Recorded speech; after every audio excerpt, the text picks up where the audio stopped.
1:32. Acabáis de vivir y escuchar un documento que ahora tiene un enorme valor. La voz, la de Juan Carlos Aguilar al final, o Juan C. Aguilar. Ahora se le llama Shaolin de la muerte, falso monje Shaolin, maestro de la muerte. Simplemente me refiero a lo que está comentando la prensa. También los criminólogos y especialistas, sobrecogidos por un caso que parece único. Hemos escuchado también el sonido, el latigazo, la fuerza de un nunchaku, un objeto que puede llegar a desencajar una mandíbula, a matar si golpea la tráquea o la sien, golpeando a alguien. Juan Carlos Aguilar, el maestro Aguilar, el Shaolin de la muerte, ahora mismo en la cárcel. Hace unos días se le detenía en Bilbao, en pleno centro. Se han encontrado restos mortales de 2 de sus víctimas. Una de ellas ha tenido que ser identificada por el número de serie de las prótesis mamarias. Las prótesis de silicona, porque el resto del cuerpo estaba completamente partido, troceado, con la asepsia y casi la quirurgia del mejor forense. Algunos de los restos eran localizados en un lugar tranquilo, como suele ser Bilbao, en el propio tatami, en el gimnasio. Un gimnasio que se llamaba Océano de la Tranquilidad y que se ha convertido en el epicentro, en el escenario principal de una serie de hechos absolutamente asombrosos que han convulsionado a los expertos en criminología. El sonido que nos acompaña, una extrañísima banda sonora de Herbst 9, en el fondo parece eso, el lamento, las muchas voces que pugnan dentro de un cerebro distorsionado.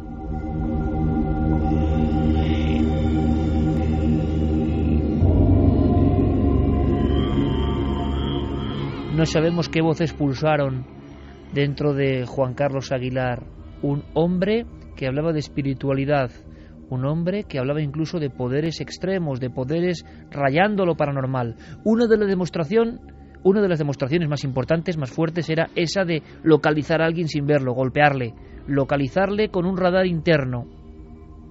En este mismo instante, a la 1:35, en este momento en que conectáis con Milenio 3 en la cadena SER, siguen las pesquisas, siguen las investigaciones. Estamos, palabras de Vicente Garrido, el gran criminólogo español, ante un caso único en España y en Europa. Vamos a saber por qué, pero hay algo mucho más importante que lo que ya conocéis, que lo que ha comentado la prensa. Un álbum con 500 fotos, muchas con muchachas, con chicas inconscientes. Una historia digna del silencio de los corderos. ¿Qué es todo esto? ¿Qué demonios es todo esto? ¿Qué sombra envuelve este océano de la tranquilidad? Océano de la tranquilidad, así se sigue llamando de alguna forma, se sigue hablando de él, de un gimnasio ya cerrado, un gimnasio donde había discípulos, un gimnasio donde se buscaba la paz, se buscaba la interiorización, se buscaba la armonía. ¿Qué ha pasado? ¿Qué ha ocurrido? Algunos expertos hablan de serial killer. Siguen buscando pruebas, datos, nuevos restos.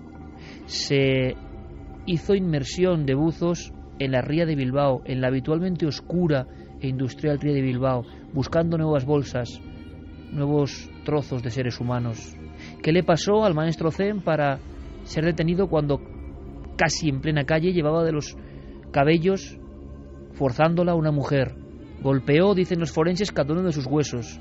¿Qué hay detrás de esta historia tan oscura? ¿Por qué hablamos de oscuridad? A nosotros que habitualmente no nos gusta hablar de este tipo de oscuridades.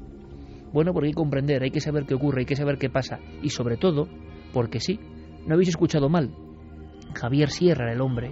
Javier Sierra era el periodista que le estaba entrevistando como ningún otro en el lugar de los hechos. Javier Sierra en el tatami de la muerte. Javier Sierra con el peto y el kimono delante del Shaolin, dispuesto a golpear con los nunchakus. Javier Sierra sometiendo, buscando poderes extrasensoriales en este individuo que parecía una gran sorpresa, un gran misterio, y de momento lo que sabemos es que es un gran criminal. Javier Sierra, compañero, buenas noches. Buenas noches, Iker. Lo hablábamos, el latigazo del nunchaku en tu cuerpo, en esa prueba que ahora nos comentarás, casi impresiona más en audio que en imagen. Sin duda. De hecho, la historia sigue impresionando por muchas razones. En mi caso, cuando la noticia salta a los medios de comunicación en torno al 2 de junio, a mí me deja muy descuadrado, porque yo había estado en ese gimnasio, en el escenario de los crímenes que ahora se le atribuyen a Juan Carlos Aguilar, y yo había tenido muy cerca y había conversado con él durante algunas horas delante de las cámaras de televisión con este personaje, ¿no? Un personaje que yo ya conocí unos años atrás, en el año 2004, en los platós de Telemadrid, porque le invité junto con otros maestros Shaolin que entonces estaban de gira en un espectáculo que hacían en el centro de la capital. Les invité al plató del programa que entonces yo dirigía y que sirvió como primer contacto. Claro, alguien que hablaba de espiritualidad, de control de las emociones, de sacar lo mejor de uno mismo, de dominar la violencia y transmutarla en algo positivo, que de repente, de la noche a la mañana, en un servicio de la agencia EFE, aparezca como el autor de al menos 2 crímenes y se le atribuyan casi otros 9 en los siguientes días, sospechas que todavía no han sido confirmadas a fecha de hoy, pues a mí me dejó muy, muy desconcertado.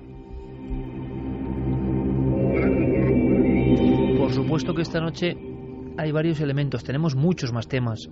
Gracias por estar ahí, gracias por mostrarnos vuestro cariño. En esta semana, una vez más, un sinfín de seguidores del programa, así nos lo habéis hecho llegar. Este programa no es fácil.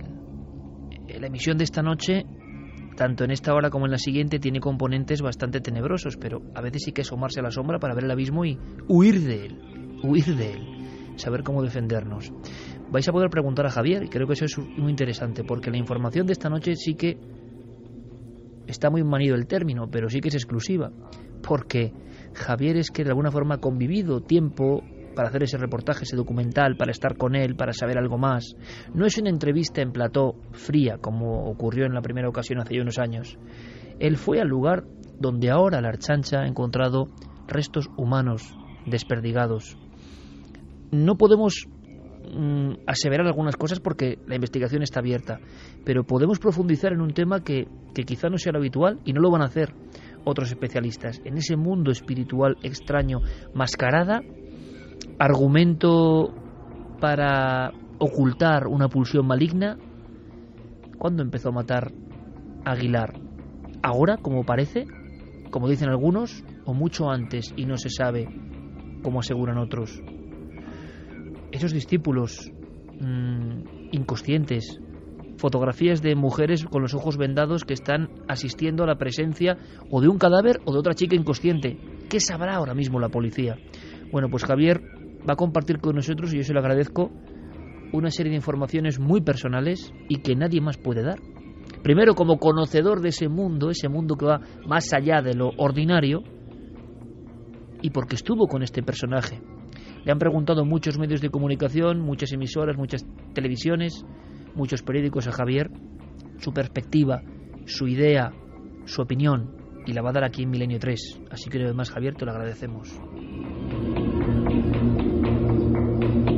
Nos adentramos en el abismo de la mente humana, eso es lo importante. Sí me gustaría, antes de abrir líneas de contacto, Javier, que nos contases qué sentías, porque la experiencia estaba muy bien enfocado todo eso. Tú querías poner a prueba a este hombre para saber si tiene esos poderes que, ojo, muchas personas en el mundo, gracias a libros como el de Lousan Rampa y tantos otros, creen realmente que estos monjes son capaces de proezas extrahumanas o en el límite de lo extrahumano. ¿Qué hacías tú con ese peto? ¿Por qué él tenía un chaco en la mano? ¿Por qué esos movimientos? Quiero que lo veamos todos juntos. Pues para comprenderlo nos tenemos que situar en el verano de 2007. En ese momento yo me había embarcado en un proyecto que me llevó a viajar a 6 países y que me tuvo de un lado para otro durante varios meses en un nivel de estrés bastante considerable, en pos de historias singulares con las que aderezar un programa de televisión, una serie de documentales que se llamaban El Arca Secreta y que se emitieron al poco en Antena 3 Televisión. Uno de esos documentales se llamaba Superpoderes Humanos y me había llevado a visitar a varias personas que bueno, tenían este tipo de componente que eran capaces de proezas que nos están vedadas casi al común de los mortales. Y uno de los más destacados era sin duda Juan Carlos Aguilar. Yo ya lo había conocido, como te dije, en Telemadrid unos años atrás, así que pensé que era una buena idea ir a filmarle en su ambiente, en su lugar, acompañado de sus discípulos, que él se sintiera cómodo.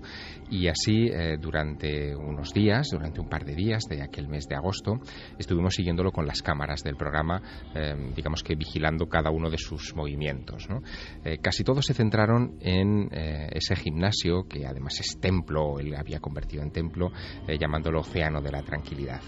En uno de los rincones de ese templo, sobre un entarimado, sobre ese tatami que tú ahora describes y en el que la Archancha ha encontrado escondidos bajo ese tatami algunos restos humanos, estuvimos él y yo conversando, ¿no?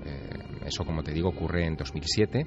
Nada de las informaciones policiales ciertas que en este momento están sobre la mesa permite suponer que en aquel momento él estaba cometiendo estos crímenes. Tampoco había nada en su actitud externa que nos pudiera hacer sospechar de nada. Pero durante unos minutos estuvimos conversando sobre su filosofía, sobre cómo él veía los ejercicios que él hacía, y he extraído, para que nos metamos en ese ambiente, unos fragmentos de aquella conversación, rescatándola de los archivos para que comprendamos un poco el tono. Fue un tono muy distendido. Yo te diría que el propio Juan Carlos había sabido crear en torno a nosotros un ambiente como de calma, casi de respeto reverencial, y en ese ambiente semisagrado, como si estuviéramos realmente en un templo, nos contaba algunas cosas como esta que vamos a escuchar. Maestro Juan Carlos Aguilar, muchas gracias por recibirme en el templo del Océano de la Tranquilidad. Me gustaría que pudieras definirnos el concepto chi, de energía chi. El chi es la energía que todos tenemos simplemente por estar vivos. Tú, si funcionas como un animal más, funcionando con los sentidos, no vas a llegar a comprender o no vas a llegar a colocarte en esa situación. Entonces lo que hay que hacer es superar. Nosotros como budistas, para nosotros es sencillo porque es nuestra creencia básica. Superar tu instinto animal, evitarlo y entrar en otro plano. Llámalo espiritual, sabiduría, psicología, trascendencia. Todo es energía y hoy en día los científicos lo están demostrando. Como no pueden definir lo que es una onda o una partícula, no pueden definir qué ocurre con la materia, con la luz, porque todo es energía. Trascender el instinto animal. Sí, superar el instinto animal. Él insistió en varias ocasiones de nuestra conversación en ese punto en concreto, ¿no? Y de hecho, claro, ahora visto con retrospectiva, es fácil decir esto, pero en aquel momento también nos llamó mucho la atención que en ese ambiente tan espiritual, tan volcado aparentemente hacia la meditación, hacia el control de las emociones, el dominio sobre los impulsos del cuerpo, hubiera ejercicios tan conectados con la violencia. En un momento determinado él nos conduce a una parte de ese gimnasio monasterio donde se realizan ejercicios gimnásticos, y allí le sometemos a la primera prueba. La primera prueba consistía en tratar de averiguar si efectivamente tenía alguna clase de percepción extrasensorial cuando se le privaba de alguno de sus sentidos corporales, en este caso el sentido de la vista. Así que en ese gimnasio le vendamos cuidadosamente los ojos. Le vendamos quiere decir que tú estuviste en ese proceso personalmente, sí, absolutamente, ¿no? Claro. Confirmaste que no podía ver. Sí. Él lo que nos proponía es ese ejercicio, digamos, de visión, casi como si fuera un Jedi, ¿no? de la Guerra de las Galaxias, haciendo un ejercicio extraño. Entonces él colocó a varios de sus discípulos a su alrededor, digamos, en ese gimnasio. Todos íbamos con un peto de protección, y a mí me colocó también entre ellos, por eso digo íbamos, ¿no? Lo que él tenía que hacer era moverse de un lado para otro con los ojos vendados y con sus nunchakus ir golpeando a los discípulos que él sabía más o menos dónde estaban, y tenía que identificar dónde estaba yo. Claro, cuando ya estaba él vendado y estábamos todos colocados, yo aproveché para hacer trampa. Era mi obligación también, ¿no? Así que moví a todos aquellos personajes en posiciones distintas y yo me coloqué donde quise. Él empezó a moverse sinuosamente por la sala y en un momento determinado se queda como sorprendido delante de mí. Medita se queda como estático, meditando casi, ¿no? Como durante 1 segundo, 2 segundos, y entonces descarga con toda la fuerza el nunchaku contra el peto que yo llevaba. ¿A la altura del pecho? A la altura del pecho. Ese era el código, ¿no? Es decir, él tenía que encontrarme en medio de todo aquello.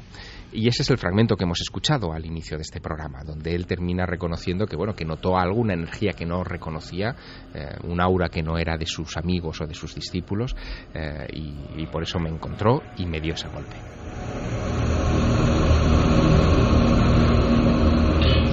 Una y 48, pues esta noche, ese caso que ha conmovido la comunidad de la criminología, de la policía, de los expertos en la mente humana, de la psiquiatría, de la psicología, ese caso que, repito, el doctor Vicente Garrido asegura que es único en Europa. Hay que saber por qué, esta noche lo conoceremos, sabremos los elementos que nos permiten ponerlo en esa cúspide negra, ¿no?, de criminales con motivaciones un poco extrañas. Javier Sierra nos va a contar cosas que es imposible que escuchéis en ningún lugar, ¿no? Es una experiencia muy personal. ¿Tenía poderes este hombre? ¿Realmente? ¿Es todo una farsa? ¿Es todo una especie de disfraz del depredador? Carmen, buenas noches. Buenas madrugadas, Iker. Es curioso porque tú también has conocido al Shaolin de la muerte ahora, que ha ocupado toda la prensa nacional e internacional. Pues sí, la verdad que en el programa de televisión de Telemadrid que colaboraba con Javier Sierra, cuando lo llevó allí junto con los 2 monjes shaolines que también vinieron, un niño pequeño y un maestro de gran edad, que ellos fueron los que hicieron las demostraciones que traían a Madrid con el espectáculo, pues ahí estaba el falso monje Shaolin en la mesa hablando de lo que iba el tema. Y sí que le conocí. No hablé mucho con él. ¿Qué primer impacto? Pues mira, Iker, a mí no me dio buena impresión y así se lo hice saber a Javier en ese momento. Yo soy muy de piel. ¿Javier asiente ahora mismo? Yo soy muy de piel y cuando no me gusta una persona intento acercarme y hablar con ella lo menos posible. Y este tipo no me gustó. Desde un primer momento pensé que era un flipado y que todo lo que decía era propio de un cantamañanas, que no era nada de lo que él aseguraba que hacía. Y es más, no me gustó. Él hablaba de su energía chi. Pues para mí su energía chi era muy oscura. Es curioso porque coincide, con matices, lo que decía nuestro compañero y amigo Enrique de Vicente, que decía que le faltaba carisma, que había algo que no le interesó a Enrique. También decía el maestro Enrique que a toro pasado todos son profetas, ¿no? Sin embargo, Javier, quizá porque es el que más le conoció y fue un poco más allá, creo que tiene otra percepción y muy interesante de algo que sí había, de una especie de fuerza o de intimidación que debía existir. Y luego lo que vamos a comentar. Lo que vamos a hacer ahora, en este instante, porque creo que es una noche importantísima, estamos ante un caso que está ocurriendo de alguna forma ahora mismo, también vamos a dar los últimos datos. Ha convulsionado porque muchas personas que hacen kung fu, artes marciales, espiritualidad, budismo, zen, se pueden sentir molestas, pueden pensar que todo es lo mismo. Por favor, lo primero, porque ya sabemos que todos estos temas son muy sensibles y que hoy todo el mundo tiene un altavoz y me parece bien. Milenio 3, por supuesto, y Cuarto Milenio están a favor de las artes marciales, del budismo, de los templos zen y de la espiritualidad. Faltaría más, por supuesto. Y sabemos que el 99,9999% de la gente que practica artes marciales, hace kung fu, hace budismo, practica el zen, el tai chi y lo que quieran, son gente, por cierto, bastante espiritual, bastante sometida a unos autocódigos de valores que ya quisieran otras personas. Queda clarísimo, ¿no? Pero en todos los trigales puede haber una espiga negra, ¿no? Y este caso parece que es lo que nos ocupa y lo que ha ocurrido. Así que lo dejamos clarísimo de inicio. Y ahora, si te parece, porque puede haber preguntas muy interesantes, quizá también de personas que están metidas en este mundillo, se han sentido salpicadas, dicen algunos, ¿no?, por este impacto tremendo, porque la imagen que recorre el mundo es un tipo vestido de monje que yo no sé si es falso monje o es monje de verdad, porque parece que sí que es de verdad, que estuvo en el templo Shaolin o en un lugar anexo al templo Shaolin donde se instruyen los maestros. Sí es verdad, me decía Enrique de Vicente, que ha sido portada de cinturón negro y de las grandes publicaciones europeas de artes marciales. Es decir, cuidado con lo de falso, porque tampoco sabemos bien en estos términos cómo manejarnos, ¿no? Pero lo cierto y verdad es que puede haber personas que se sientan muy impactadas porque esas imágenes del mono naranja como digamos kimono y haciendo prácticas, al final las personas se quedan con una idea muy superflua y demonizan de inmediato todo, y no es nuestra, por supuesto, idea ni mucho menos. Abrimos, si te parece, líneas de contacto. Luego hay novedades, sorteo de libro, lo comentaremos más adelante si te parece, pero vamos con líneas de contacto que hoy pueden estar que arden. Claro que sí, que vamos a abrir esas líneas de contacto a través de Twitter, de Facebook y del Google Plus. Nos tienen que buscar en Nave del Misterio. Allí ya hay muchísima gente comentando el programa, incluso creo que ya es trending topic. Nos lo confirmará Fermín. Y también en nuestro mail milenio3con número @cadenaser.com. Bueno, pues no nos extraña, porque realmente el impacto del asunto de Javier Sierra no es una entrevista, es convivir con el Shaolin de la Muerte en su templo, donde se han encontrado los restos mortales. En el fondo es como un trabajo, ¿no? Nos parece un poco a sangre fría de Truman Capote, o sea, meterse casi en la mente de alguien que luego hemos sabido, Javier por supuesto, qué idea podía tener, ¿no?, de qué iba a pasar lo que iba a pasar. ¿Estaría ocurriendo ya? Dicen algunos criminólogos que puede ser, no lo sabemos. ¿Podría haber matado ya en aquel momento o solo ha matado ahora? Eso va a ser difícil de comprobar, las investigaciones prosiguen. Vías abiertas y iremos calando la opinión de nuestro público. Rápidamente, Santiago Camacho, buenas noches, compañero. Buenas noches, Iker. Has puesto unas caras impresionantes, según Javier Sierra iba contando cosas, unas caras de sorpresa tremebunda, pero lo que quiero es que nos digas que en unos minutos, después de este dossier, tienes algo muy impactante para contarnos y que igual se puede resumir en un titular, no lo sé. Se puede resumir en un titular y sobre todo hay que estar atentos a la polémica que se va a generar, porque es un tema que polariza casi al 50% a la gente a favor y en contra.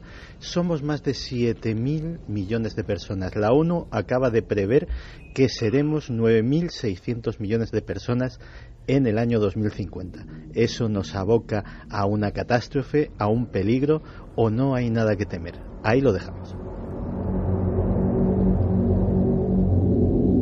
Tema profundo, interesante, como siempre, de Santiago Camacho. Respiramos con el tema de Shaolin, ahora nos metemos de nuevo en el océano de la tranquilidad y más con estos sonidos, pero Javier Pérez Campos, compañero, buenas noches. Muy buenas noches, Iker. Junto a Fermín Agustín en la redacción, junto a Noel Calero, por supuesto Guillermo León, Carlos Cala, Diego Marañón, todo el equipo preparado. Javier, en otro titular, creo que hay una escena, ¿no? Una escena en lecho de muerte que puede darnos luz sobre lo que vas a contar, que también es tenebroso, por desgracia el programa ha coincidido así, al inicio de la tercera hora. Sí, en el año 2006 fallecía Ed Warren, uno de los parapsicólogos más importantes de Estados Unidos, que investigó casos tan importantes como el de Amityville, ¿no?, junto a su esposa Lorraine Warren. Él fallecía en el año 2006, pero en el lecho de muerte le decía a su mujer una frase que es la que nos sirve hoy para dar luz a uno de los casos más extraños también ocurridos en Estados Unidos. Le decía, Lorraine, recuerda el caso ocurrido en Harrisville. Ese fue uno de los casos más intensos, uno de los casos más complejos y uno de los más profundamente inquietantes que hemos investigado nunca. No te olvides de sacarlo a la luz. Petición del esposo a su mujer, toda la vida dedicado a investigar casas infestadas. ¿Cuál era ese caso tan inquietante? Pues si estáis con nosotros, a las 3 lo vamos a descubrir, vamos a abrir la puerta de esa casa. Pero continuemos con la investigación, porque el impacto ha sido brutal a nivel nacional e internacional. Ahora estremece especialmente escuchar la voz sosegada, los conceptos bastante limpios, bastante universales incluso, de Juan Carlos Aguilar, el Shaolin. Discursos fragmentados como este. Y a través de algo tan aparentemente guerrero o bélico como pueden ser las artes marciales, uno puede tener un crecimiento del espíritu y lograr no solo una mayor integración con la naturaleza, sino un control del propio cuerpo. Me gustaría una reflexión tuya en esa dirección, creo que sería importante. Yo considero normal que algo que se ha usado como guerra, guerrero o guerrear aparentemente genere una contradicción con alguien espiritual que busca la paz. Guerra, paz. Un hombre muy sosegado. Un hombre que está como a 1,5 metros de ti en la entrevista y va sometiéndole a más pruebas. Lo asombroso es comprobar cómo este hombre, por ejemplo, camina por las brasas o, hablando de fuego, hace algo que yo creo que tú nos expliques cómo lo viviste. Hay una hilera de velas suficientemente juntas, da la impresión de ser un velorio típico de iglesia, y este hombre, Juan Carlos Aguilar, se aproxima y simplemente con un movimiento que estoy haciendo, que es lanzar su mano como con un golpe de karate directamente, pero con 2 dedos nada más, proyectando los 2 dedos, casi se siente cómo se corta el aire, porque él dice que maneja el aire. Hay algo muy interesante, dice, no es que la mente occidental piense que no hay nada, no, está el aire. Y va apagando una a una todas las velas. Si se hace la prueba, se apagan 2 velas, no se apaga una se queda mal encendida, si lo hacemos cualquiera de nosotros. La destreza, la matemática, la inercia controlada es tal que el espectáculo es brutal, pero tú estabas ahí por dentro de verdad. Alguien puede pensar, bueno, televisión, y en televisión todo se edulcora, que a veces no es así.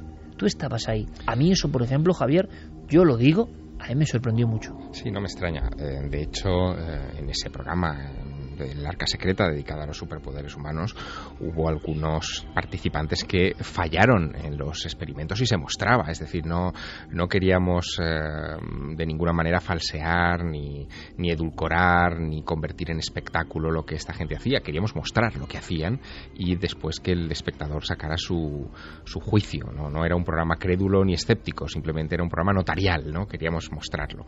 Y eso es lo que hicimos con Juan Carlos Aguilar, en la prueba de las velas, que parece muy sencilla. De hecho, parece la más inocua de todas. Pues a mí es la que me impresiona. Claro, pues fue tremenda, porque efectivamente sobre una hilera de varias velas, él las apaga todas, una por una, sin fallar nunca, simplemente con agitar el dedo en dirección hacia la llama, ¿no? Sin llegar a tocarla. Eso sería manejar el chi, lo que te contó. Eso es lo que él decía, que eso era manejar el chi. Después había otra cosa que era muy llamativa. Él, en la prueba anterior justo, que es la prueba de los nunchakus, la que habíamos escuchado, tenía esa actitud de control de la violencia, ¿no? Porque realmente era una prueba de control de la violencia, de poder canalizarla en el sentido que él pretendiera, ¿no? Y nos llamó mucho la atención después al equipo, porque estuvimos comentando el resultado de aquellas pruebas con los discípulos que estaban merodeando por el gimnasio, y los discípulos nos contaron que él había hecho varias veces aquella prueba de los nunchakus, pero que esta era la primera vez en la que le salía perfecta, le salió redonda, y que temían que no pudiera salir porque el maestro Wang, que es como lo llamaban todos, había sufrido un percance unos días antes. Se ve que afilando una espada o haciendo algún tipo de elemento de este tipo, una viruta metálica le había saltado al ojo y se sentía herido, o sea, no le costaba concentrarse, ¿no? Y temían que los experimentos con la televisión delante fracasaran. Fue al contrario, salieron todos al milímetro. Ahora bien, ¿a ti te impresiona lo de las velas? A mí me impresiona otra de las pruebas, que es la prueba de la lanza. Él hace algo con una lanza verdaderamente sorprendente, una lanza flexible terminada en una punta metálica, que yo testo, es decir, tengo en mis manos, veo que no hay truco, que la que es metálica. Sí, yo me la llego a colocar en mi garganta también, hay incluso fotos de eso. Y Juan Carlos Aguilar lo que hace es que se la coloca en la garganta, la punta de la lanza en la garganta, la apoya en el suelo, en diagonal, y deja que su cuerpo caiga sobre la lanza. La lanza se comba, la punta de la lanza se le clava en la garganta, y en ese momento, que no se produce sangre ni penetración en la piel, nada, un discípulo suyo le coloca un enorme ladrillo en la espalda y se lo rompe de un golpe de karate. No hubo herida, el control de la respiración, del dolor que eso indudablemente causa, fue tremendo, y eso me dio pie a preguntarle por algo que, claro, visto lo que sabemos que ha hecho Juan Carlos Aguilar, todavía estremece más, ¿no? Y es cómo una buena parte de su entrenamiento desde la adolescencia, vinculado precisamente a las artes marciales, era el control del dolor propio y el enseñar a los demás, haciéndoles que le doliera, el control del dolor ajeno. Quizás para otras personas sea doloroso o tengan que hacer técnicas para controlar el dolor. Nosotros lo que hacemos en el Ideal Chan, en la maestría del budismo zen, conseguir que las pruebas que para otras personas sean dolorosas o que puedan ocasionar heridas no tengan ninguna repercusión. Entonces, si nos concentramos, por ejemplo, en las brasas, en los pies, mis pies no tienen ninguna secuela. Se podría resumir en 1 minuto, en 60 segundos, Javier, lo que sabemos que ha ocurrido. Es decir, ¿por qué este hombre es noticia? Hay una denuncia en pleno corazón de Bilbao de alguien que asegura que una mujer está siendo golpeada.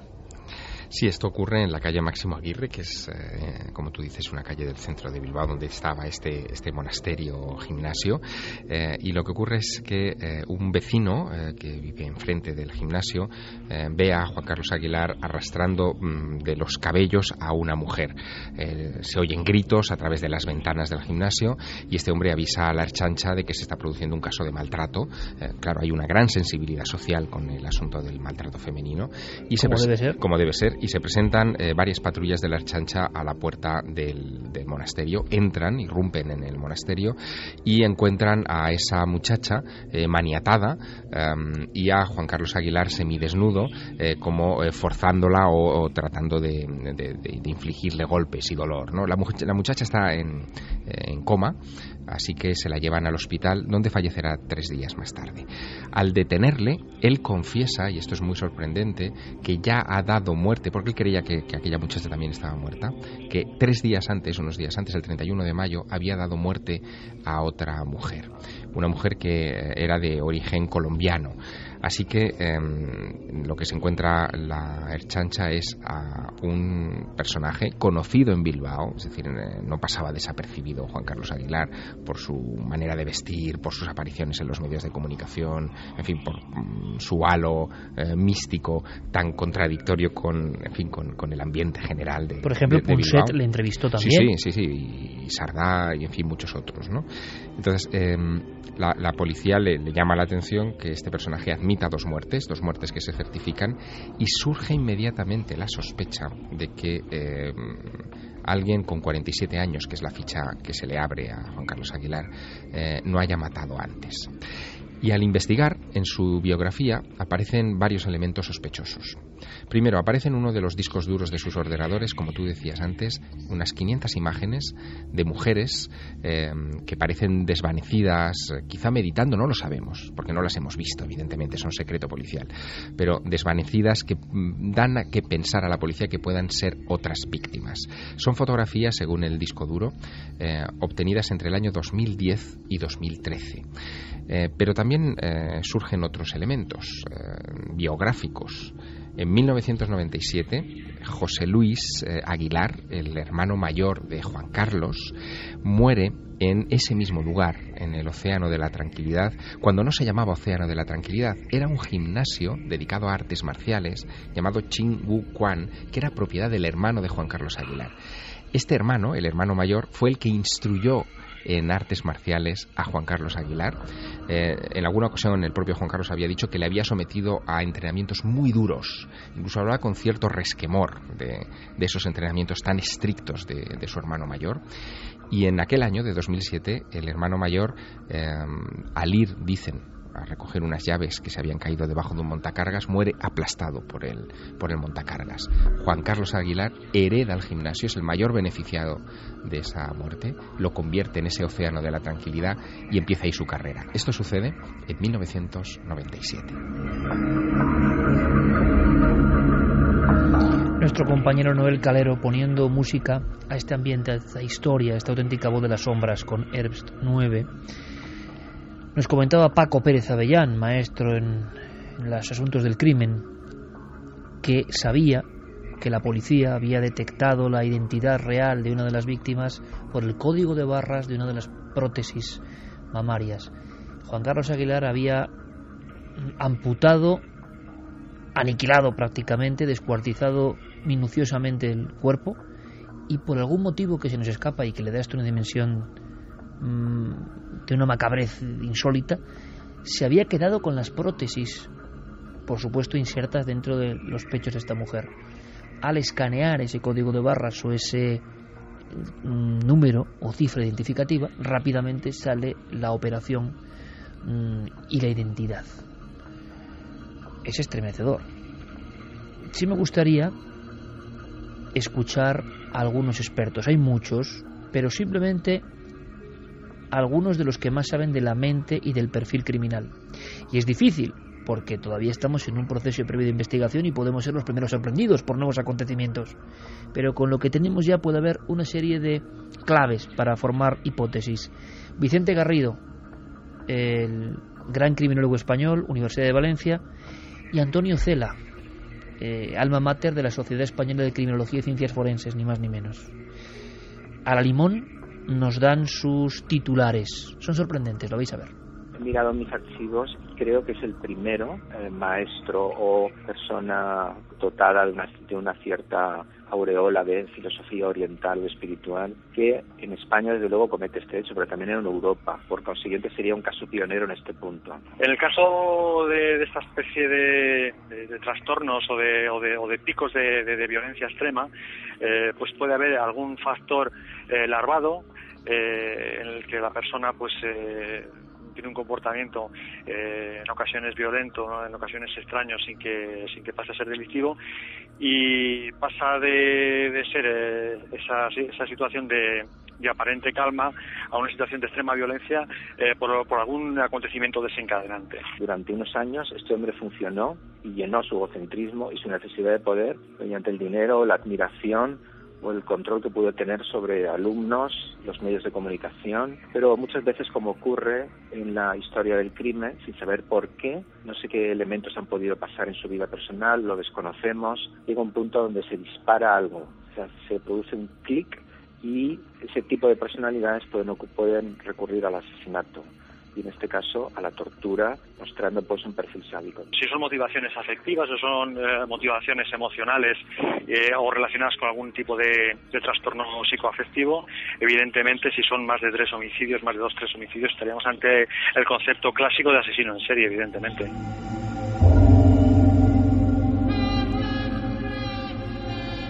Dos y 9 minutos, esto es Milenio 3. Luego nos comentará Javier su propia hipótesis. En Bilbao, esa ciudad que come territorio al monte, esa ciudad que es una gran urbe, pero no es una mega urbe gigantesca como Barcelona o Madrid. Qué raro, qué extraño.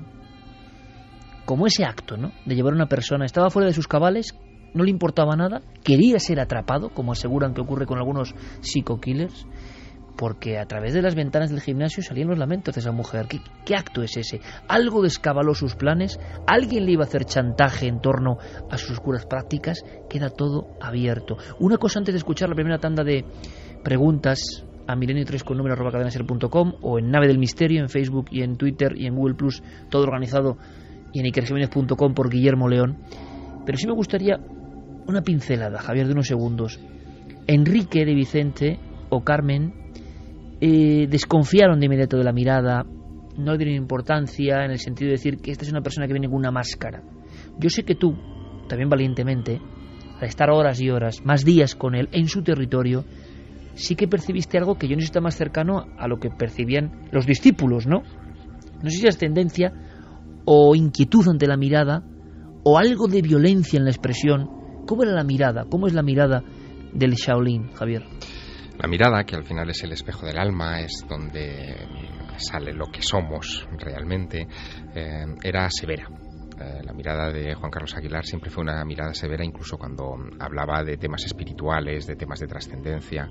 Ese contraste se notaba, incluso cualquiera que se asome al documental y vea la entrevista que mantuve con él, se ve el contraste entre su actitud severa, rígida, de disciplina consigo mismo, muy espartano, firme, ¿no? muy firme, contrastando con, en fin, hablando con temas de, digamos, de trascendencia y de espiritualidad. Yo la sensación que tengo, después de haber estudiado su biografía, de haber visto lo que ha sucedido y de saber cuál es, en fin, la parte delictiva, la parte oscura de Juan Carlos Aguilar, es que quizá este hombre que empezó en las artes marciales siendo niño, instruido por su hermano, y que en la adolescencia abandonó los estudios para volcarse todavía más en estas disciplinas, lo que estaba buscando era respuestas para algo que llevaba dentro. Yo lo llamo el dragón oscuro, ¿no? De alguna manera, probablemente él era una persona con esa violencia natural y trataba de dominarla y trató de sublimarla con las artes. Era consciente de lo que le pasaba. Era consciente, indudablemente. Trataba de dominarla a través de las artes marciales, de canalizarla de una manera positiva, pero finalmente el dragón oscuro terminó devorándolo. 2:12, Carmen. Vamos con una tanda de preguntas que creo que puede haber cuestiones muy interesantes. Pues sí, mira, por ejemplo, Ali Randy dice: el problema es que no se puede saber cuántas personas ha matado, ya que podía esconderlas fuera del gimnasio matadero. Jesús Sisa dice: es un caso verídico, también falta saber qué fue de las 3 compañeras anteriores a las muertes que ha confesado. Creo que Jesús se refiere a esas 3 mujeres de la República Checa que al parecer compartieron durante un tiempo su propia casa, sí, y de las que no se tiene noticia. No se tiene noticia de ellas. No, por el momento sí, no. Él vivía en la calle Iturriza de Bilbao con 3 mujeres, una alemana y 2 checas, madre e hija, y desde que saltó la noticia están en paradero desconocido. Miguel Ángel dice: buenas noches, estoy contrariado. No entiendo cómo alguien que dice defender y cultivar la espiritualidad puede llegar a cometer con esa sangre fría todos los crímenes que se le atribuyen. Han hablado de un tumor cerebral. ¿Puede una patología así provocar un cambio en el comportamiento de tal magnitud? Por lo que dicen los expertos, el tumor cerebral puede ser otra de las muchas mentiras, ¿no? Sí, efectivamente, porque incluso la Universidad de Navarra, donde se había vinculado el tratamiento de ese tumor cerebral, ha desmentido que estuviera tratando a Juan Carlos Aguilar. No sabemos nada a ese respecto, pero en cualquier caso lo que sí que han dicho los expertos en estos días es que no justificaría una actitud criminal per se. De todas formas, creo que se le van a hacer pruebas tanto médicas para comprobar si ese tumor cerebral es cierto, y psicológicas, psiquiátricas, ya se le han hecho durante 4 horas estos últimos días, sí, así es, para ver el estado psíquico en el que se encuentra. Él, de hecho, se encuentra en estos momentos internado en la cárcel de Zaballa, en Álava, y lo que sí que ha trascendido es las impresiones de la psicóloga que ha tenido la primera entrevista con él dentro del centro penitenciario, y lo que ha dicho, y esto es interesante para terminar de dibujar el perfil de Juan Carlos Aguilar, es que en todo momento se ha mostrado frío, sin ningún atisbo de miedo, ni de preocupación, ni de culpa, ni arrepentimiento, y la psicóloga ha salido incluso asustada por ese temperamento de témpano que ha mostrado durante todas las conversaciones que ha mantenido con él. El temperamento de témpano, que es una de las características, ¿no?, en ocasiones de los asesinos más despiadados. Hombre, aquí nos encontramos ante una persona acostumbrada, es decir, no acostumbrada, perdón, entrenada para dominar sus emociones, para soportar dolor, para soportar presión. ¿Es cierto que él se infligía las mismas penitencias, castigos, que parecen sugerir algunas de las fotos de las supuestas víctimas? Eso parece. Claro, todo esto está ahora mismo bajo secreto de sumario. En las filmaciones que él se hacía a sí mismo y las fotografías, aparece también realizando todo tipo de ejercicios que ahora adquieren este tinte macabro, como si él experimentara sobre su propio cuerpo lo que después aplicará a las víctimas, pero todo esto es especulación, la verdad. ¿Y poderes? Hay una escena en la cual, delante de Javier Sierra, el maestro Juan Aguilar pasa su lengua por una lámina de acero ardiente. Luego nos contará Javier su conclusión, su anotación en el cuaderno de campo, que él lo tiene, ¿no? ¿Este hombre le demostró algo excepcional? Porque eso es otra parte del misterio, ¿no? No es un asesino cualquiera. Tiene el elemento que une su biografía oscura con los asuntos que nos apasionan: los misterios, el poder de la mente, el control del cuerpo, las energías. ¿Qué habrá destacado Javier de todo eso? De esa otra cara y cruz del monje Shaolin. Más preguntas, Carmen. Miguel Ángel dice, viéndole los ojos al tal monje en fotos, os confieso que me da mal rollo, desprende una energía extraña. A mí me llamó la atención, no sé si recuerdas, Javier, que este hombre parecía alguien un poco retraído, sí, y que además no te miraba nunca a los ojos. yo me acuerdo que siempre estaba como mirando o al suelo o a los lados, pero cuando le hablabas no te miraba directamente como alguien que está teniendo una conversación contigo. En el plató del otro lado de la realidad, que era aquel programa de Telemadrid en el que estuvimos Carmen y yo trabajando. Mítico ya, ¿eh? Mítico, cada vez sí. más mítico, por cierto. Sí, cada vez más mítico. Tanto el anciano como el niño hicieron los ejercicios y Juan Carlos Aguilar estaba sentado en la mesa, digamos, siendo el interlocutor, ¿no? Con nosotros y explicándonos lo que estaba pasando allí. Y en eso tienes razón, es verdad, no nos miraba, estaba como retraído. Esa dificultad, digamos, de comunicación cuerpo a cuerpo se había mitigado mucho cuando yo lo volví a entrevistar en 2007. Habían pasado casi 4 años. Exacto. Y estabas en su territorio.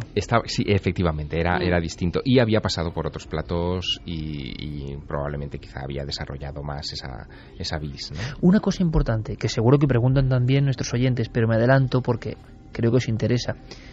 Narcisismo, egolatría. Fotografías curiosamente elegidas aparecen, se pueden registrar y observar en internet, en diferentes foros. Mantenía varias páginas web. Muy importante su imagen, por ejemplo, en Machu Picchu, en lugares sagrados, en fotografiándose Nazca. Él. En Nazca también. ¿Por qué? Uh-huh. ¿Qué revela eso, Javier?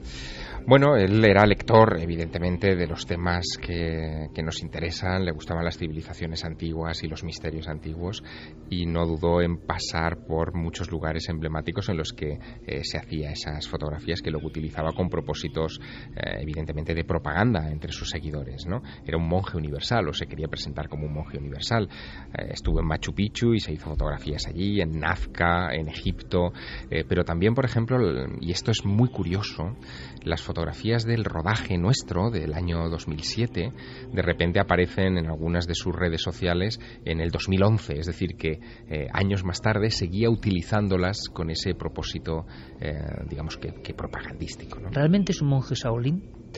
Bueno, sobre esto se ha escrito mucho en estos últimos días y parece que se ha establecido que no estuvo nunca dentro del monasterio Shaolin, digamos auténtico en Henan, pero sí que estuvo en una escuela pública china que se hizo para aprovecharse de la fama de los monjes Shaolin y donde recibió instrucción. ¿Por qué la fama de los monjes Shaolin? Porque son monjes que, como los templarios en la tradición occidental, para que nos entendamos, unen ese aspecto espiritual con el aspecto guerrero. Ellos utilizan la fuerza, la violencia, solo para defender la espiritualidad, y eso ha atraído a muchísima gente desde las lecturas de Lobsang Rampa a las que tú hacías alusión, convirtiendo ese punto en lugar de peregrinación. Por eso las autoridades de Henan crean esa escuela pública, crean una red de hospederías y de hoteles alrededor de esa escuela pública a la que acuden occidentales de todas partes para instruirse. Ahí es donde estuvo Juan Carlos Aguilar, ahí es donde él se hace las fotografías de sus entrenamientos y los vídeos que utilizará para decir que él es monje Shaolin, y ahí es donde llevará también a algunos discípulos en viajes de formación. Los monjes Shaolin que le han instruido, que son profesores públicos, recuerdo, no monjes en sí mismos, que le han instruido en estas disciplinas, no vieron nada extraño en aquel personaje, tan solo que, como decía Carmen ahora hace un momento, no se comunicaba demasiado, que era bastante retraído, bastante tímido, pero eso sí, muy perseverante. No perdonaba ni un solo ejercicio. Ahí estaba siempre entrenándose al máximo. Más preguntas. Camurita dice, a mí me impresionó mucho por varias razones. Os comento, mi padre es profesor de yoga, tai chi, qigong, entre otras disciplinas. Tanto él como otra compañera le conocían y esa compañera le dio un curso. Cuando mi padre llegó a casa contando este caso, todos quedamos alucinados. Nunca piensas que te puede tocar tan de cerca y sin embargo podía haberles tocado y no les tocó. Me alegra que no le tocara a mi padre ni a su compañera, pero lamento mucho y les acompaño los sentimientos a los familiares de las personas que fallecieron bajo sus manos y sus engaños. Y me alegra que se haya salvado esa tercera persona. Aún se me erizan los pelos con la historia. Gracias por hablar de este tema. Es bueno que la gente sepa que no todos son lo que dicen ser. Natividad Crespo dice, yo lo siento, a mí lo que me llama poderosamente la atención es que nadie dudara en su momento de todo lo que contaba, que era monje, que era campeón de España y del mundo, creo que de Kung Fu, estoy con Carmen, yo recuerdo sus apariciones y a mí más que tranquilidad me transmitía todo lo contrario. Esther García dice: los valores, la espiritualidad y los conocimientos de los monjes budistas son apasionantes. Estas personas solo tienen un fallo, y es que no se relacionan con el mundo. Eso es un error. Hagamos una pausa aquí porque, por ejemplo, Paco Pérez Avellán decía una cosa sorprendente. Decía varias en una conversación que teníamos sobre este asunto. Primero, que España es un lugar, y lo digo como lo dice él, es sorprendente y alarmante, que es casi la panacea y que puede haber varios serial killers actuando ahora mismo, 2 o 3. Aseguraba que había casos en Canarias flagrantes y algunos otros. ¿Por qué la panacea? Palabras, bueno, Paco Pérez Avellán Dixit, ¿no? Director ahora del Departamento de Criminología de la Universidad Camilo José Cela. Decía este mismo ejemplo sobre la confusión en torno a la biografía de Juan Carlos Aguilar. Él me aseguraba que en España cualquiera puede ser casi todo y nadie pide documentos, nadie sabe nada. Hay personas, bueno, conocemos colegas que se autotitulan con todo tipo de títulos universitarios que no tienen, pero claro, por ejemplo, monje, decía ser doctor en antropología, al parecer tampoco lo era. Es decir, la ceremonia de la confusión y de yo soy esto, e inventarse su propio currículum hace muy difícil luego las investigaciones, porque no sabemos en el fondo ni quién era, ni cómo actuaba, ni cuáles son sus pistas. Avellán llamaba la atención no solo sobre el caso del Shaolin, sino sobre otros falsificadores de su propia vida. ¿Con qué impunidad en nuestro país se puede hacer esto? Por otro lado, la investigación que ahora se está haciendo en este caso parece que es la primera realmente, junto con la que hizo Vicente Garrido en su día para detener a Chimo Ferrandiz, el múltiple asesino de prostitutas de Castellón, hace ya unos cuantos años, la primera en la que se intenta actuar casi como en las series de televisión, contra un criminal en serie. Porque hasta hoy prácticamente se ha tenido en tela de juicio el hecho de que haya criminales asesinos en serie en España. Parecía una cosa de la ficción o de Norteamérica nada más. Así de retrasados, hay que decirlo, estábamos en esa serie de conceptos. Esa ceremonia de la confusión permite a algunas personas ir por las fronteras del sistema y ser muy difíciles de localizar, ¿no? Y sobre todo teñir su propia biografía de un montón de datos que al final nadie sabe cuáles son. Por eso todo es misterio. No sabemos ni con quién estaba, ni dónde están las que estaban con él, ni qué hizo antes, ni qué pasó con su hermano, nada. Es decir, encapucharse en el pasado en España es bastante fácil, y eso también trae sus problemas, hay que dejarlo muy claro. Más cuestiones, Carmen. Pues mira, Luis Lombardo dice: típico de un bloqueado sentimentalmente y entrenado para manipular a cualquier sociólogo o psicólogo o persona sin remedio. De Carcaño también dice que es frío y que se habla de ello como si fuera una virtud. Coextil dice: yo lo veo probable que tenga el tumor y que a partir de ahí pensara en hacer lo que quisiera porque iba a morir de todas formas. Dahuilla dice: hay locos, psicópatas y malas personas en todos los colectivos, que no demonicen las filosofías orientales y a las personas que practicamos o que estamos interesadas en temas espirituales. Bien, pues a este respecto podemos añadir lo que nos comentaba Ramiro Calle, una autoridad mundial en el aspecto del yoga, el budismo, las culturas orientales, y Vicente Flores, autor de varios libros sobre Hatha Yoga, y que están alarmados por lo que está pasando. Claro, primero, son mundos que la inmensa mayoría no conoce. Por ejemplo, yo soy desconocedor de esos mundos, no los respeto absolutamente, pero soy desconocedor. Lo que he dicho antes, creo que el 99,999% de las personas que lo practican además son especialmente sensibles, especialmente firmes en convicciones y valores que echamos de menos realmente en la sociedad. Por tanto, son buenos ejemplos. Gente que cuida su espíritu, su alma y su cuerpo. Ahora, también ocurre esto, y no pueden pagar justos por pecadores. Ramiro y Vicente Flores de alguna forma son la voz de muchos colectivos, ojo, que han sido puestos casi bajo sospecha por la marea social. Claro, pasa esto y uno mira con recelo. Había datos de personas que se habían desapuntado de gimnasios, cursos de zen, budismo, tai chi. Peligroso también, ¿no? Escuchamos.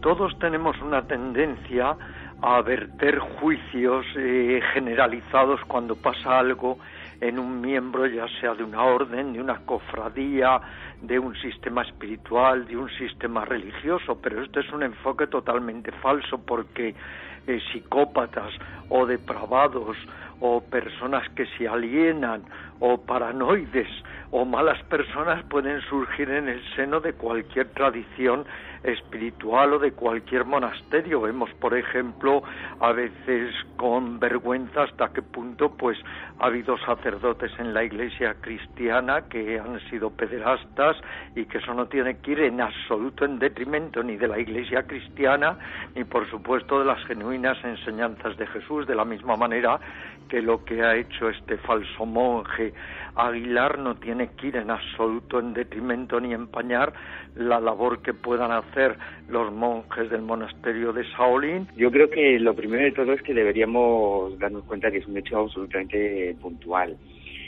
Daño indiscutiblemente hace, porque finalmente estamos hablando de un camino del espíritu donde se supone que debería estar representado por la gente con determinados crecimientos espirituales y determinadas inquietudes, y que tendría que estar alejado, por supuesto, de cualquier acto de violencia, así como de cualquier otro tipo de conducta que se saliera un poco de una moral bastante estricta. Pero finalmente yo creo que hay que verlo desde dos puntos de vista, ¿no? Uno, que es una persona que posiblemente esté desequilibrada y que finalmente ese daño va a ir en función un poco de la malintención de gente que quiera verlo como que esto es un genérico, o bien como gente que también puede no conocer muy bien el tema y sentirse un poco asustada. El desconocimiento provoca todo esto. Poderes paranormales, poderes extrasensoriales, capacidades vetadas al resto de los humanos. Hablábamos de Juan C. Aguilar, o Juan Carlos Aguilar, pasando su lengua por una lámina de acero ardiente, caminando sobre brasas. Resumen de las pruebas que hiciste. Resumen como investigador, no ahora con la visión de los crímenes en ese océano de la tranquilidad. Impresiona, lo aseguro, ver a nuestro compañero Javier Sierra sentado en el tatami, hablando con él, entre los discípulos. ¿Te demostró algo excepcional? Bueno, la prueba de fuego, y nunca mejor dicho, se realizó fuera del monasterio, gimnasio, escenario de todos estos hechos, en un monte cercano a Bilbao. Por cierto, en aquella época lo que nosotros intentábamos como parte de la producción del programa era rodar esa prueba de pisar las brasas y acercarse un hierro candente a la lengua en la playa de Guecho, y nos pusieron todo tipo de dificultades la municipalidad, tanto que nos costaba más grabar en la playa de Guecho que en la National Gallery de Londres, ¿no? Que fue otra de las partes de aquel rodaje. Así que fuimos a una montaña a hacer aquella sesión. En principio iba a ser una sesión de pisar brasas, y fue el propio Juan Carlos Aguilar el que nos propuso algo mucho más osado, algo que no había realizado nunca antes, y que desde luego para el objetivo de la cámara era muchísimo más espectacular, que era calentar al rojo vivo una pala de escombros pequeña, ponerla incandescente y acercársela a la lengua sin provocar quemadura. Claro, esa escena duraba muy poco tiempo, era una cuestión de décimas de segundo, donde se acercaba realmente el hierro candente a la lengua, y luego él nos mostraba la lengua sin ningún tipo de ampolla, ni de quemadura, ni de lesión, absolutamente nada. Pero claro, eso tiene una explicación física. Hay que ser valiente para hacerla. Yo no me atrevería, por mucha explicación física que voy a dar ahora. Y ahí es donde está el mérito realmente de Juan Carlos Aguilar, el control del miedo, que ese es otro de los puntos interesantes. Él controló el miedo, se acercó esa lámina ardiente a una superficie húmeda que creó durante esos microsegundos un fenómeno de rechazo de la temperatura, y no se quema. Es lo mismo que sucede con los pisadores de brasas de San Pedro Manrique, por cierto, dentro de unos días, la noche de San Juan, el 23 de junio. Si pisas firme y la pisada es de poco tiempo, se crea una película de oxígeno por debajo que es la que evita la quemadura. Pero es lo mismo, ¿no? Hay que ser muy valiente. Pero hay que ser el pie en brasas ardientes. Tampoco lo haría. Yo he estado en San Pedro Manrique a pocos centímetros de las brasas, y yo tampoco pasaría por esa alfombra. Pero hay una cosa que es muy curiosa, ¿no? Ocurren esas pruebas, vemos en esas imágenes como este hombre pasa la lengua por esa pala ardiente varias veces, y en el examen de investigador, ¿qué nos encontramos? Con una persona muy entrenada, con un superdotado, con algo de verdad en esas historias de los monjes prodigiosos, casi del tercer ojo de Lobsang Rampa, visiones. ¿Qué te encuentras en este hombre? El superpoder humano, utilizando un poco el término que en fin, con el que bautizamos aquel documental de Juan Carlos Aguilar, era indudablemente la concentración. Y el enfrentarse a esas pruebas a las que nadie en su sano juicio se enfrentaría, sabiendo dónde está el límite entre la agresión o la lesión física y salir indemne. Él conocía muy bien ese límite, no cabe duda, se había ejercitado para ello, se había entrenado para ello, había tenido maestros en espectáculos de los Shaolin en España y probablemente en otros países que él había visto muy de cerca, había escrito en los manuales de los Shaolin que se vendían en algunos de estos espectáculos contando un poco estas experiencias, y por lo tanto lo que hizo ante nosotros fue una demostración muy visual, pero no creo que estuviera detrás ningún tipo de poder cósmico. ¿Y cómo explicas entonces, si estaba perfectamente vendado, que te localizase? Ay, amigo. Porque yo no acabo de entender. Si está perfectamente vendado y no puede verte y vais intercambiando posiciones, cómo te localizaba y golpeaba tu pecho. Hay algunos, Iker, en las distintas vías de contacto, que dicen que por la colonia que podía llevar Javier, que el resto es muy de interesante. sus Hay hipótesis, no llevaban. Claro, hay otros efectivamente, hay otros sentidos que no se bloquean, ¿no? Y que pueden recibir información. Bueno, ¿por qué no? No lo sabemos.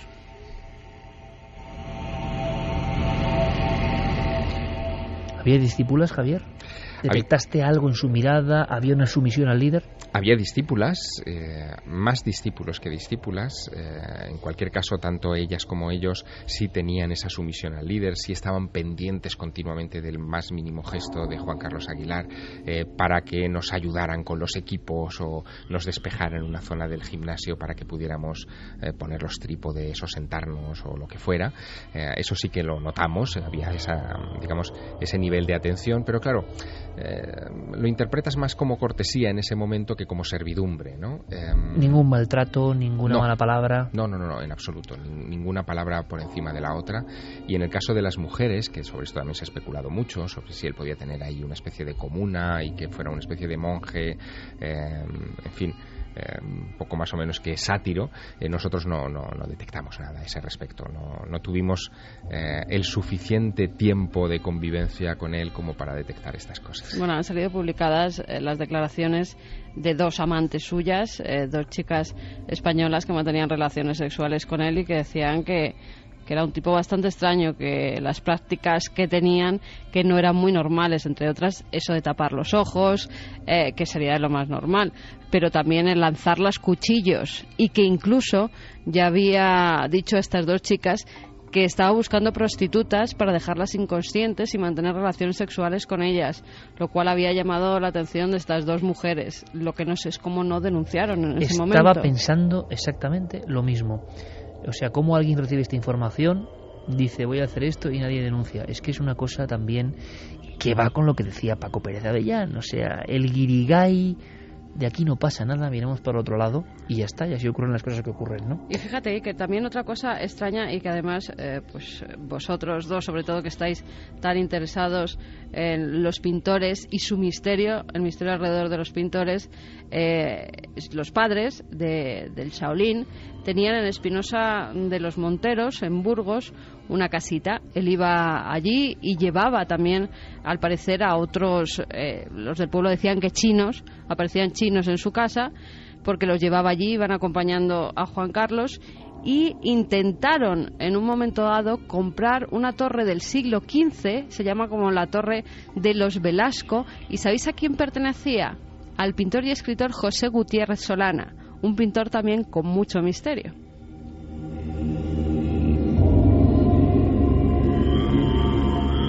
Pues me acabas de dejar de piedra, vamos.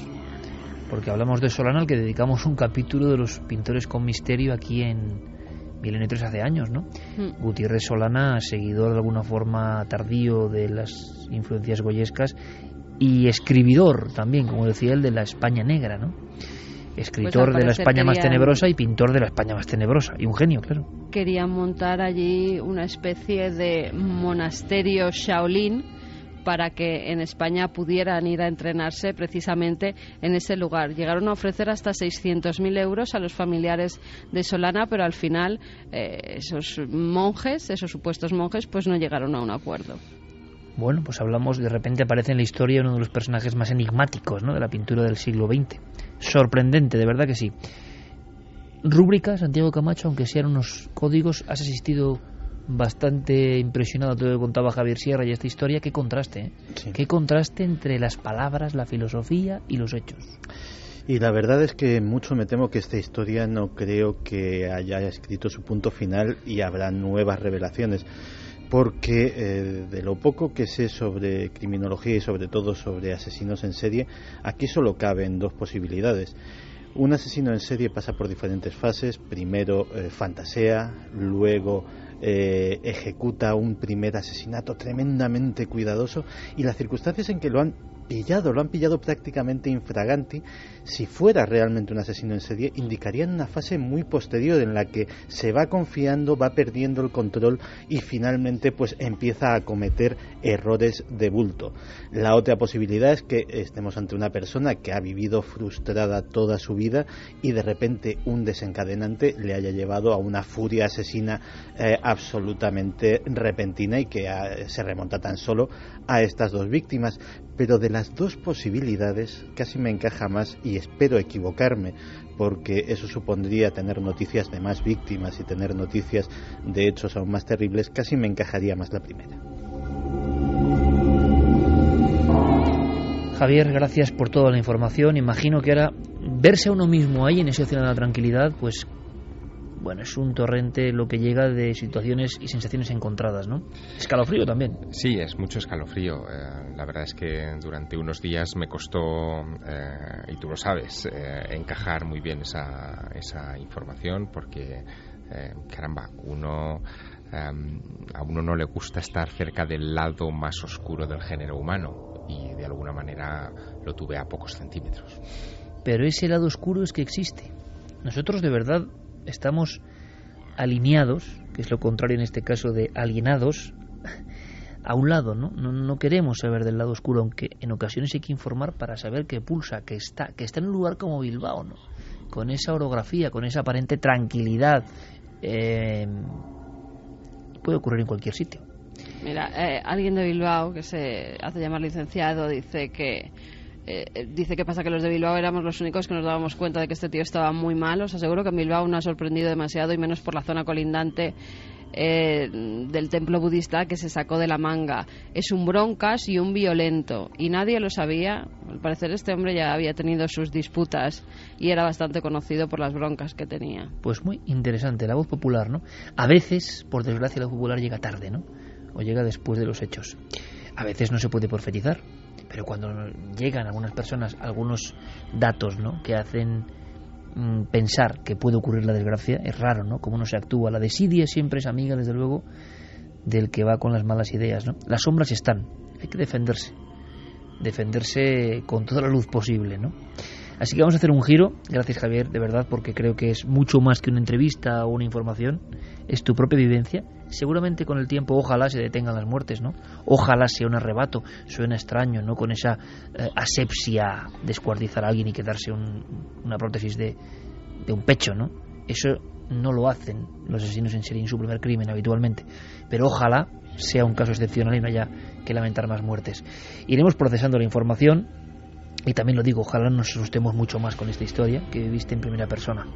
Sí, lo que se prevé en cualquier caso es que la investigación policial va a ser muy difícil por las características de Juan Carlos Aguilar, las características psicológicas, por la manera que él tiene de blindar su mente y sus recuerdos. Ha confesado 2 crímenes, quizá porque de esa manera enmascara a otros, eso es lo que sospecha la policía, pero en fin, yo creo que las noticias que vayamos a tener en el futuro se van a ir destilando poco a poco, porque no va a ser nada sencillo extraerlas. En la semana, o en estas 2 semanas, ha habido cosas raras, ¿no? Es como si ese incendio hoy mismo en Madrid, desde luego, que coincide con un lugar al que hemos dedicado un programa, Alcalá 20 y tantos muertos, ¿no? Y veis incendia el mismo sitio. Una mera casualidad, de acuerdo, pero vaya casualidad.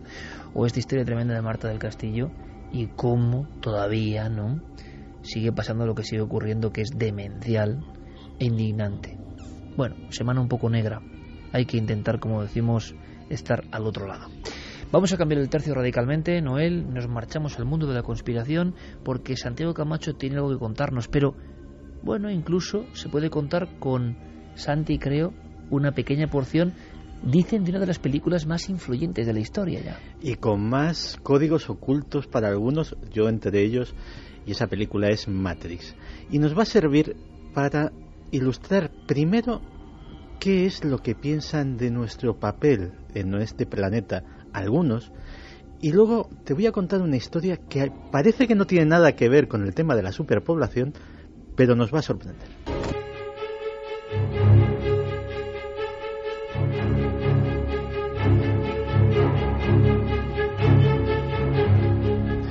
Pues permitidme que os cuente una historia. Tenemos que remontarnos al verano, concretamente al mes de junio de 1979. Y vamos a un sitio posiblemente de los más plácidos y de los más idílicos de todos los Estados Unidos, el condado de Elbert, en Georgia, Estados Unidos. Allí, de repente, en ese mes de junio, apareció un forastero. Es un sitio rural, no es frecuentado por gente de la capital, pero apareció un tipo de mediana edad, bien vestido, conduciendo un coche lujoso, que se quedó unos días merodeando por la zona. Parecía que buscaba algo. Finalmente parece que lo encontró. Ese hombre amable, que daba grandes propinas, que se hospedaba en un hotel sin pretensiones y que apenas hablaba con nadie, encontró un terreno y fue a hablar con el propietario. Dijo: se lo compro cueste lo que cueste. El propietario no estaba exactamente propenso a vender, así que le dio una cifra como diciendo: bueno, si me pagas esto, pues efectivamente para ti. El individuo automáticamente trajo de su coche un maletín con exactamente ese número de billetes.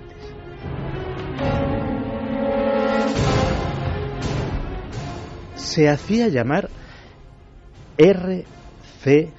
Christian, en clara alusión el seudónimo a Christian Rosenkrantz, el mítico fundador de la Orden Rosacruz. Su segunda parada fue en la cantería del condado de Elbert. Era una cantería rural que lógicamente sobrevivía básicamente pues de algunas obras de mampostería en las casas y del cementerio haciendo lápidas y pequeñas esculturas. Pero llegó con unos planos y con un proyecto absolutamente inusitado.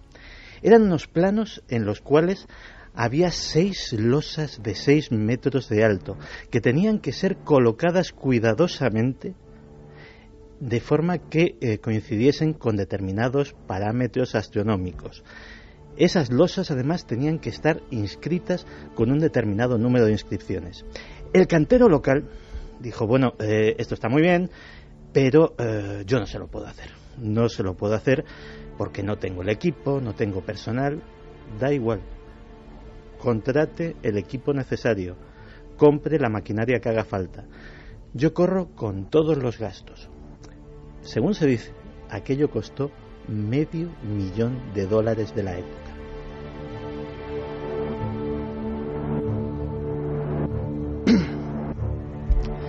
Y así nacieron las piedras guía de Georgia, un monumento que sigue en aquel terreno del condado de Elbert y donde se puede visitar todavía. En esas 6 losas hay un decálogo escrito en babilonio, griego clásico, sánscrito, egipcio antiguo, aparte de 8 idiomas modernos. ¿Y qué dice ese decálogo? Son los nuevos 10 mandamientos, los 10 mandamientos para una humanidad nueva. El primero, que es el que trae a colación este tema, es el siguiente: mantener a la humanidad por debajo de los 500 millones. La historia contemporánea de la superpoblación tiene mucho que ver con un libro que se llamaba La bomba de la población, de Paul Ehrlich. Paul Ehrlich además fue uno de los mentores intelectuales de Al Gore. Este hombre en 1968 fue el primero en decir que si la población humana seguía creciendo a este mismo ritmo, en algún momento agotaríamos todos los recursos y nos enfrentaríamos pues a una crisis sin precedentes. También se equivocó en una serie de cosas. Por ejemplo, previó hambrunas importantes para los años 70 y 80 que evidentemente no sucedieron, pero aún así creó escuela. Y mucha gente, muchos demógrafos, muchos sociólogos, muchos economistas incluso, son de la escuela de Ehrlich y creen que hay que hacer algo para frenar el crecimiento de la población.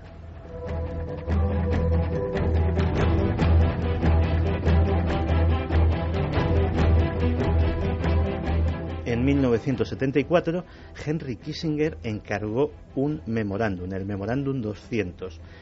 Fue un documento secreto hasta que se desclasificó en 1989.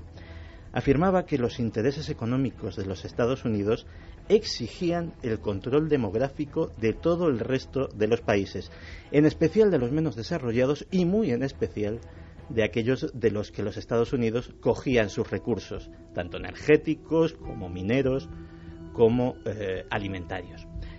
Ese documento se ha ido siguiendo de tal manera que, por ejemplo, la Ley de Asistencia Exterior de los Estados Unidos requiere que aquellos países que piden ayuda exterior a los Estados Unidos, sea en forma de alimentos, de medicinas, tienen que someterse a programas de control demográfico necesariamente, si no, esa ayuda les es denegada.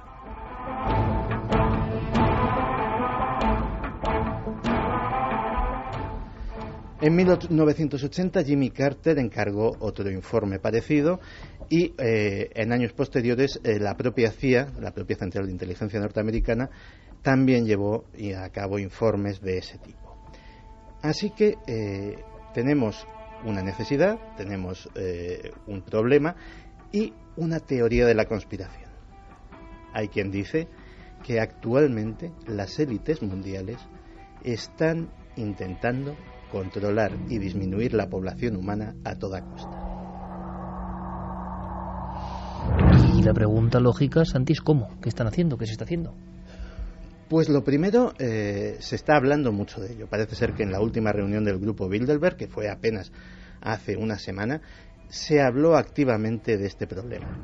Y hay quien dice que se está intentando llevar a cabo programas de todo tipo. Fíjate que, por ejemplo, en el informe que encargó Jimmy Carter, se hablaba de rehacer las sociedades, sometiéndolas a procesos de reingeniería social, término en el que se englobaría incluir una nueva ética, nuevos paradigmas y nuevos comportamientos, como nuevos modelos de familia, etcétera, etcétera.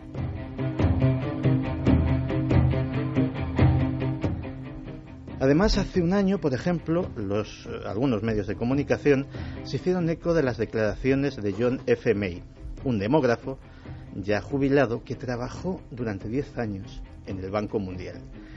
Y lo que este hombre dejó caer en esa entrevista fue una bomba que apenas tuvo eco, pero que ya te digo que algunos medios muy contados se hicieron eco de ella. Y es que decía que los programas de vacunación estaban siendo utilizados en países de fecundidad muy alta para programas encubiertos del Banco Mundial para reducir la población, sea a través de elementos que provocan infertilidad o incluso de otros.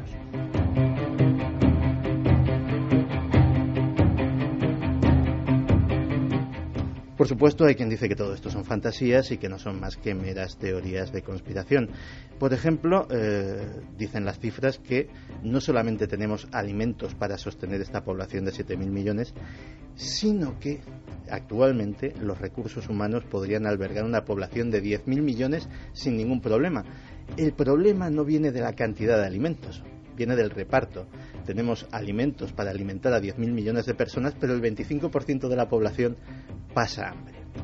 También se habla, por ejemplo, de que la extensión que necesita el ser humano para vivir no es tanta, que esa población hipotética de 9.000 millones de personas, para hacernos una idea, si viviesen en una sola megaciudad, esa ciudad ocuparía la extensión del estado de Texas, ocupando unos 12 metros cuadrados por persona, que es lo normal en una gran ciudad occidental.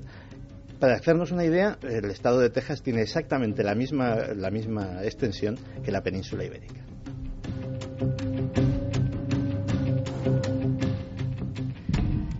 Así que ahí dejamos la cuestión. Nos enfrentamos a un futuro de escasez, de hambre, de lucha por el agua, por la subsistencia, de destrucción de la naturaleza, o realmente los avances científicos, los avances de todo tipo van a llevarnos a afrontar todos esos retos con éxito. Yo creo que los amigos de Milenio 3 tienen un debate apasionante esta noche. Una de las grandes cuestiones, pero estoy convencido, seguro, que las preguntas que más se acumulan tienen que ver con las piedras guía. Estoy convencido que todo el mundo está... Santiago, por favor, ¿qué sabemos hoy de esas piedras guía? ¿Cuáles eran los otros mandamientos? ¿Quién las hizo? ¿Quién era ese tipo? ¿Qué órdenes obedecía? ¿Vas a dejarnos con miel en los labios para la semana siguiente o nos cuentas algo? Pues mira, el señor Christian, una vez terminada el trabajo, desapareció de Elber, no se volvió a saber nada de él, no dejó ninguna pista sobre quién era, y si puedo darte el texto completo del decálogo. Mantener la humanidad bajo los 500 millones en equilibrio perpetuo con la naturaleza. Estás leyendo lo que ponen en esa especie de obeliscos modernos del año 79. En español, que es una de las lenguas en las que está. Vamos a ver qué interpretáis, me parece un buen colofón, ¿no? Es decir, ¿qué dicen las piedras guía? Nos lo cuenta Santiago Camacho. El segundo mandamiento es guiar sabiamente la reproducción, mejorando la idoneidad y la diversidad. Hay quien ha dicho que esto tiene que ver con la manipulación genética. Tercero, unir a la humanidad en una sola lengua viva. Regir la pasión a la fe y a la tradición, y todas las cosas llevarlas con una razón templada. Proteger a los pueblos y las naciones con leyes limpias y cortes justas. Dejar todas las naciones gobernarse internamente, eso sí, resolviendo las disputas externas en una sola corte mundial. Evitar leyes mezquinas y funcionarios inútiles. Equilibrar los derechos personales con los deberes sociales. Valorar la verdad, la belleza y el amor buscando la armonía con el infinito. Y por último, no ser un cáncer sobre la tierra, dejar un espacio para la naturaleza y vivir en ese espacio. Extraña historia la de esta especie de murales de piedra con una inscripción, decías, en diferentes idiomas antiguos, en lenguas muertas, algunas en lenguas de ellas. Muertas y las 8 lenguas más importantes actuales, y que además está orientada, lo llaman el Stonehenge americano, está orientada con muy precisas indicaciones de tipo astronómico. Y es una historia extrañísima. O sea, este tipo llegó a ese pueblo de Georgia, no se sabe por qué a ese y no a cualquier otro, compró ese terreno, no se sabe muy bien por qué ese y cualquier otro, y llegó con estos planos debajo del brazo. Evidentemente era un tipo adinerado y nunca se ha sabido con qué propósito. Pero el año 79 se rondaban los 4.000 millones de habitantes. Y ya en aquel año 79 la profecía era dejarlo solo en 500. Dejarlo solo en 500. Curiosamente, incluso expertos actuales dicen que la cifra idónea, la absolutamente ideal de seres humanos sobre la Tierra estaría precisamente en una horquilla entre los 500 y los 2.000. Aunque, hay que decirlo, la cifra más extendida entre los demógrafos es que la humanidad podría llegar a los 14.000 millones sin mayores problemas. Siempre sorprende don Santiago Camacho, ¿eh, Javier?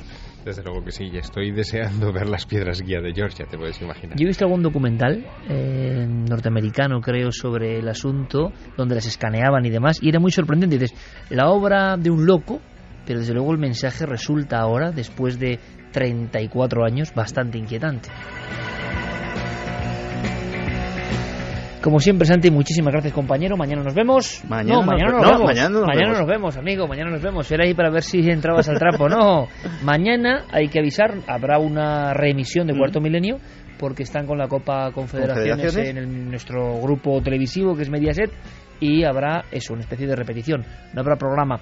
Javier, por supuesto, que sigan las aventuras, gracias por el legado de hoy, que yo creo que es una cuestión bastante dura y muy personal, pero muy interesante periodísticamente y a nivel del misterio, y seguiremos muy atentos y prácticamente ya enfilando la recta final, compañero, de esta temporada tan fructífera. Desde luego que sí, y además va a ser un descanso en el que vamos a reflexionar sobre cosas a hacer a futuro, que eso, en fin, siempre nos llena de satisfacción. Gracias como siempre, compañero. Hasta pronto.